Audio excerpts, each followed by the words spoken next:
Hi guys, welcome to the second floor of my house. Come on up.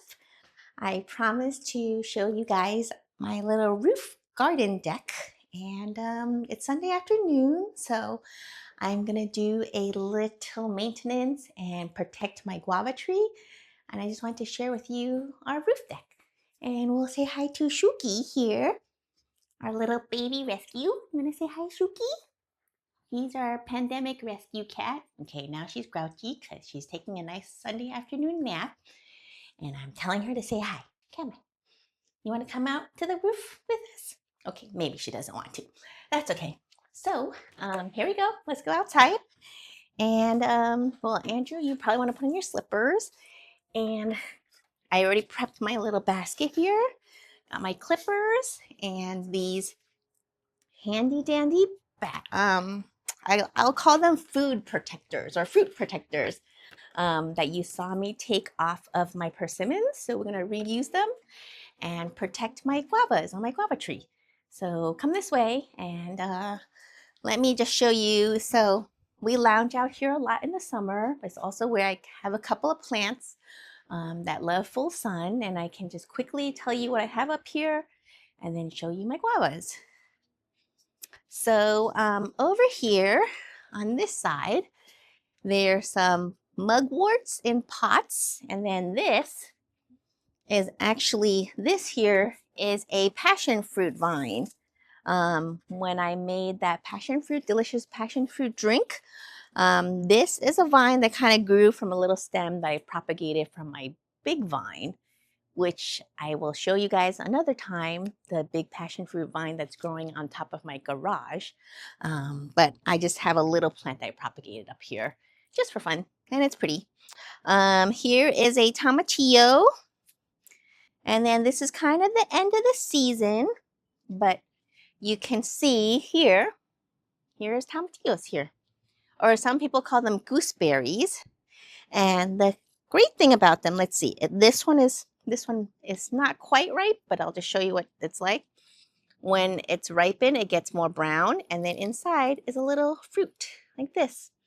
And it kind of tastes like a tomato, but sweeter and a little bit tart. It's like a mix between a berry and a tomato. Okay, that one's a little tart, but still sweet and kind of the end of the season. But yeah, so that's the gooseberries. And then here I have a little tea leaf and some more gooseberries. These here is this one, and this one is my Pulmeria flower, which is a beautiful fragrant flower that flowers in the summer. And my daughter actually uses the blossoms for her hula adornments when she dances Hawaiian hula. And so they're up here because they love full sun. And growing next to it is a, what is this? Let me smell it. It is a lemon verbena. That's what it is. And people use it for teas. It also smells amazing. It smells like lemony.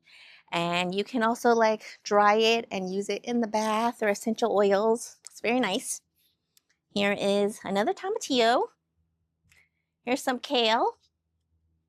And here is a flowery, oh, you're zooming in on the kale. Yeah, so the nice thing about kale, if you ever want to grow kale, it stays through the winter, and then the way you harvest this is if you want to harvest baby leaves, you just yank off a leaf on the side for your salads, and you just take some leaves, and you have fresh kale, and then see the stem down here is we had pulled leaves off, and I've eaten all those leaves. So anyway, great way to get some delicious, nutritious kale for your salad, or sometimes for your sandwich. But here, I'll just put it in my pocket. We'll save that for later. Okay, where was I? Oh, this little guy. As you can see, I plant assorted things, and I'm kind of like experimenting, gardening random things. But here is a taro plant. So it actually is a little bit sunburned because look at these sad leaves. Some people have this as an indoor plant, but this taro I saved from when I was in Hawaii, and it was a little rootstock, kind of like a potato. And I brought it home and then put it in the soil and it sprouted. So that's my little taro that I'm kind of growing. But I wouldn't say California weather is really great for it. But we'll see what happens because just trying something out. If you want to zoom back in here, there's like a lot of stuff. It's like kind of a little mini jungle here. But this is chamomile. And these little flowers are what's in chamomile tea. So in the summer, this does much better, but now we're in fall. And I can show you another time a jar of chamomile flower buds that I use for tea that I save. Yeah, just for my, self-care time when I want a little cup of soothing chamomile tea. Okay, so another one more thing can I show you is my papaya tree. Look at this beautiful Hawaiian papaya tree. As you know, well, actually, I don't know if you guys know this, but I love Hawaii. So here is, actually, there's more than one papaya tree. There's a bunch, but these I started from seed from some beautiful papayas, sweet papayas that I gotten from Hawaii, and I just saved the seeds, and it sprouted in this pot, and there's some kale on the side, but random things growing in a little Pulmeria. I like to just throw a bunch of stuff in pots and then see what grows. Let nature take its course. Try not to, put things like pre-planned. And I don't like it when things are isolated, like by themselves in one pot. I feel like, to be more like nature, just let things grow together and see what works out. Here we have chocolate mint. This is chocolate mint. And this is great for teas, or you can use it for cooking. And chocolate mint is just what it sounds like. It's mint, but with like a chocolatey aftertaste. And you can tell it's chocolate mint also because it has like a brownish stem. And it smells amazing. I'm going to smell it. And then I had used this other mint in my drink that I was making the other day. But here is some spearmint that's growing. And that smells amazing too. And then the easiest way to harvest mint is you just take some and then you pinch it and just pinch off a little piece. Yeah, so that's a mint. And then in case you're wondering what this middle plant is here, this is a baby pomegranate tree. Yes, another fun thing I grew from seed was eating a pomegranate. And I was like, you know what, let me just throw some of its seeds in here. And then this thing sprouted out. So it's been growing probably a little over a year now. But I was like, let's see what happens with it. So I might try to prune it back or do something with it, but we'll see. Okay, so this is a little like tricky here, but I think we could make it work. My guava and fig tree is down there. So that's my front yard where I had done a little talk last time, but I'm gonna climb on the roof with my basket and then just show you how I protect my guavas, because the squirrel literally was here this morning chewing on some baby guavas and throwing them down. And I was like, okay, I need to protect my guavas if I want to have any fruit to harvest this season. So, okay, let me grab my basket and just follow me. Hold on a second. Oops. Okay, got my basket. And here I go. Boink. Okay, I just climb over here. And here's my roof. Hello. Okay. Okay, can you zoom in a little bit, Andrew? Whoopsies. Okay, I'll get that later. My clippers just fell down, so that's not good.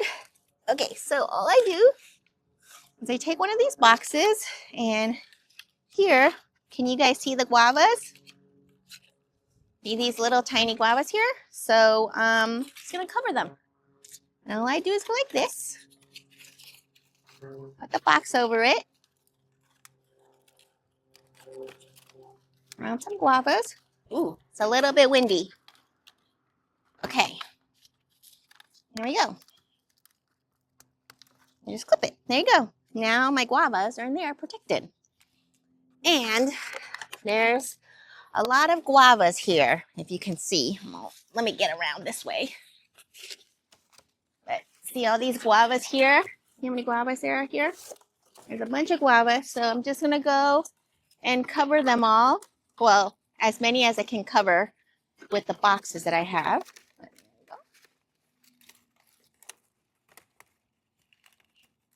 And here.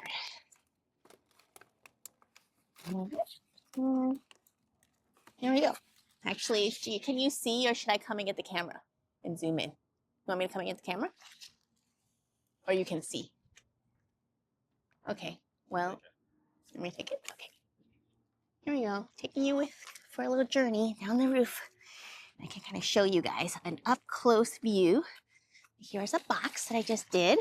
And then, see the guavas inside? And then here's my little baby guavas. And then these guavas actually turn yellow when they're ripe. They're not so sweet. They're crunchy and hard if you harvest them now while they're green. But the squirrel doesn't seem to mind for some reason. But look at all these beautiful guavas here. Okay, look at all the guavas. See all these beautiful guavas growing on my tree? So I'm just gonna have to cover them with the boxes and protect them so I have some. Okay, if you guys can see the guavas over there, but they have brown marks on them, those are squirrel bites or scratch marks.